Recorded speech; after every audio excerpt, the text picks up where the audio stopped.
जय श्री राम सभी को। कैसे हो आप लोग? तो आज 21 मई है, थर्सडे। आज का डेटा रिकॉर्ड कर रहा हूँ मैं। तो कल के बेसिस पे 20 मई के बेसिस पे कल थोड़ा सा मार्केट बढ़ा था, तो 5,500 का फ़ायदा हुआ है, 0.32%। 15.30 लगाए थे मैंने, 17.35 हो गए हैं। 2,05,000 टोटल रिटर्न हो गया 13.41 के परसेंट के साथ। XARR 11.56 का है।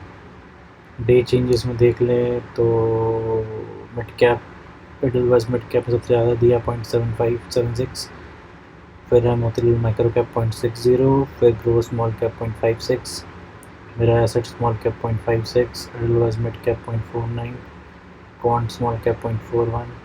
तो सारे ने पॉजिटिव रिटर्न दिए हैं, एक बस टाटा स्मॉल कैप को छोड़ के यही 0.23 का नेगेटिव दिया है।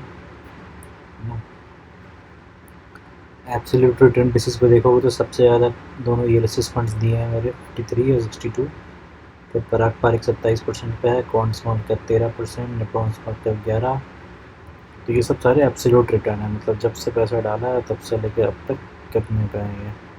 अभी भी 4 फंड्स ही बहुत रिसेंटली एडेड फंड्स हैं, तो इनका अभी नेगेटिव नहीं है। 1-2 दिन और मार्केट बढ़ेगा तो ये पॉजिटिव में आएंगे, इसको थोड़ा ज़्यादा टाइम लगेगा बिकॉज इट्स बिग। और ले लो।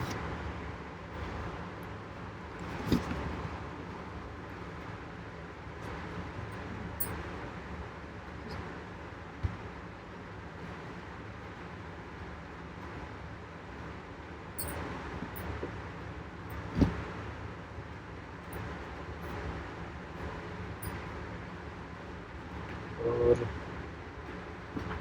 करंट वैल्यू के हिसाब से सबसे ज़्यादा अभी निप्पॉन स्मॉल कैप में है, फिर कॉन स्मॉल कैप, फिर पराग पारिक, फिर मोतीलाल स्मॉल कैप। ठीक है, और ये सब में तो मैंने ऐसे ही डाले हैं कुछ टेस्ट करने के लिए, तो वो है।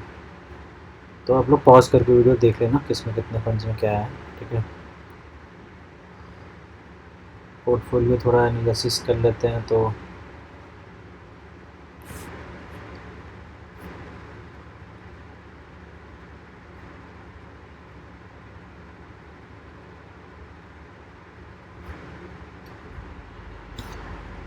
स्लो है शायद।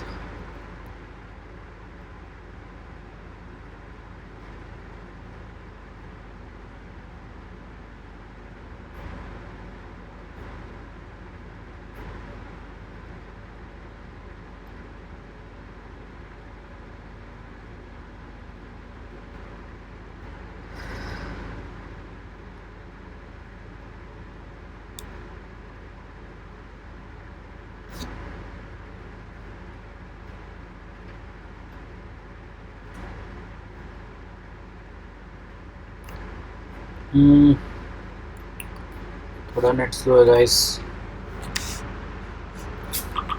Let it load.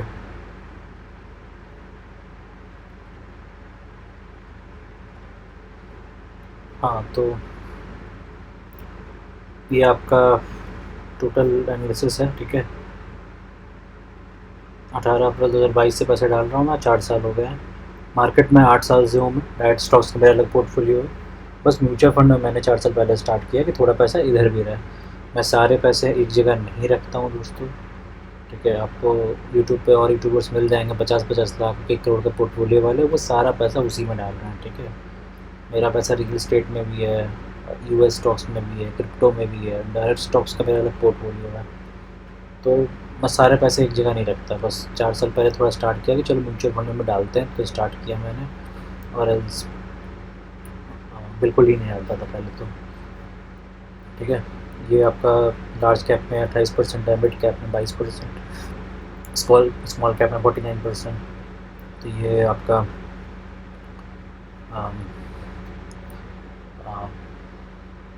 कैटेगरी है। ठीक है, बाकी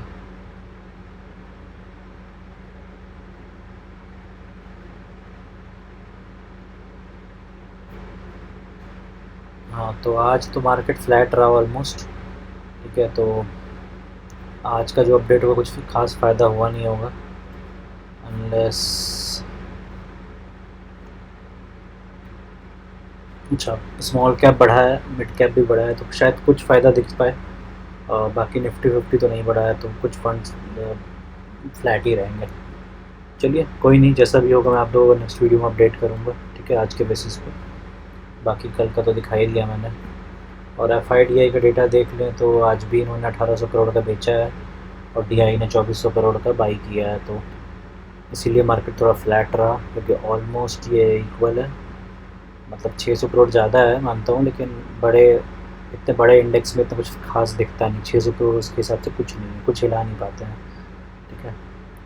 FIs देखो, यहाँ भी बेचे हैं, यहाँ भी बेचे हैं, बेच ही रहे हैं, बस एक दिन खरीदे थे 18 मई को, बाकी बेच ही रहे हैं ये, ठीक है। तो ठीक है दोस्तों, ये था इंडियन म्यूचुअल फंड्स का पोर्टफोलियो। अब आते हैं US स्टॉक्स पे, तो US स्टॉक में भी लगाता हूँ मैं। $3850 लगाए थे मैंने, $6250 हो गए हैं। एक दिन में 0.5% का रिटर्न दिया है। टोटल 62% का रिटर्न पे हूँ मैं। एप्पल 47% पे है, Amazon 66%, Nvidia 103%, Microsoft 4%, .com 116%, alphabet Google 113%, Meta 10%, JP Morgan 44%, TSMC 37%, Tesla 94%, और AMD 115%, ASM 123, Cloudflare 11%, Reddit 17% negative में है, क्राउड स्ट्राइक 30% पॉजिटिव, पालो अल्टो 35% पॉजिटिव और नेटफ्लिक्स 10% पॉजिटिव। तो ये सारे स्टॉक्स पहले अभी कुछ टाइम तक नेगेटिव में थे, ये दोनों पॉजिटिव हो गए। अब बस रेडिट का बचा है, रेडिट भी जिस दिन पॉजिटिव हो गया तो बाकी सारे मेरे स्टॉक्स फिर मस्त पॉजिटिव में आ जाएंगे, ठीक है दोस्तों। US के भी अलग से म्यूचुअल फंड्स होते हैं, इंडिया में मिलते हैं, एडलवाइस का है, मोतीलाल का है। लेकिन मैं डायरेक्ट स्टॉक्स लेना प्रेफर करता हूँ, because I belong to this industry only, और आइडिया है मुझे किस में क्या कौन से सही चल रहा है। मैं ये नहीं कह रहा हूँ कॉपी करना आप मेरे को, लेकिन मैं प्रेफर करता हूँ डायरेक्ट स्टॉक्स बाई करना है इसमें, ठीक है। तो यही था दोस्तों, है ना। और बाकी मैं क्रिप्टो का पोर्टफोलियो भी रखा हूँ, अगर आप लोग कमेंट करोगे तो वो भी मैं स्टार्ट कर दूँगा इस सीरीज़ में शो करना। और आप लोग को बस बिटकॉइन, इथेरियम पता होगा, मैं ऐसे बहुत से कॉइन्स और बहुत से, मेनली कॉइन्स क्या होते हैं, किसी प्रोजेक्ट का एक सिंबल ही होता है। जैसे बिटकॉइन एक प्रोजेक्ट था कि कैसे ब्लॉकचेन टेक्नोलॉजी काम करती है, और बिटकॉइन एक उसका एक क्या बोलोगे रिप्रेजेंटेटिव सिंबल बना के उसको एक कॉइन बना दिया गया, and people are betting on that कि अच्छा बिटकॉइन अब इतना यूज़फुल होगा, इसीलिए हम ये कॉइन बाई करते हैं, क्योंकि जब वो प्रोजेक्ट यूज़फुल होगा तभी तो उसकी कॉइन की वैल्यू भी बढ़ेगी। तो इस तरह से बहुत प्रोजेक्ट हैं, इथेरियम है, सोलाना है, आपका हाइपर लिक्विड है। तो ये सब मतलब लोगों को ये सब पता नहीं है, तो अगर आप बोलोगे तो मैं ऐसा शो करूँगा, और जो जो कॉइन्स मैंने ले रखे हैं उनके पीछे का प्रोजेक्ट क्या है और क्या यूज़फुल है वो सब बताना स्टार्ट कर दूँगा, ठीक है। तो आप लोग बताना, अगर आप लोग इंटरेस्टेड हो तो कमेंट करना कि क्रिप्टो पोर्टफोलियो भी दिखाने को, तो मैं दिखाऊँगा। और बाकी म्यूचुअल स्टॉक्स देखो दिखा सकते नहीं है, सेबी के अगेंस्ट है, तो सेबी कहती है कि नहीं स्टॉक पोर्टफोलियो नहीं दिखा सकते, तो मैं वो नहीं दिखाऊँगा। म्यूचुअल फंड दिखा रहा हूँ, बट वो भी मैं कुछ रिकमेंड नहीं कर रहा हूँ कि आप यही खरीदो, बस मैं अपना पोर्टफोलियो दिखा रहा हूँ कि लाइक ये मेरी जर्नी है, ठीक है। इतने टाइम में इतना ग्रो किया है, ये सब अपनी जर्नी बता रहा हूँ मैं, ठीक है। तो म्यूचुअल फंड्स हो गया, US स्टॉक्स दिखाई देता हूँ, है ना। अगर आप लोग बोलोगे तो क्रिप्टो भी ऐड कर दूँगा इसमें, बट फ़िलहाल तो यही है, ठीक है। तो ठीक है दोस्तों, कुछ अगर आप लोग को और कुछ हेल्प चाहिए होगी कमेंट करना, लाइक करना, शेयर करना वीडियो को, है ना। ठीक है, मिलते हैं नेक्स्ट वीडियो में, तब तक के लिए goodbye, thanks for watching.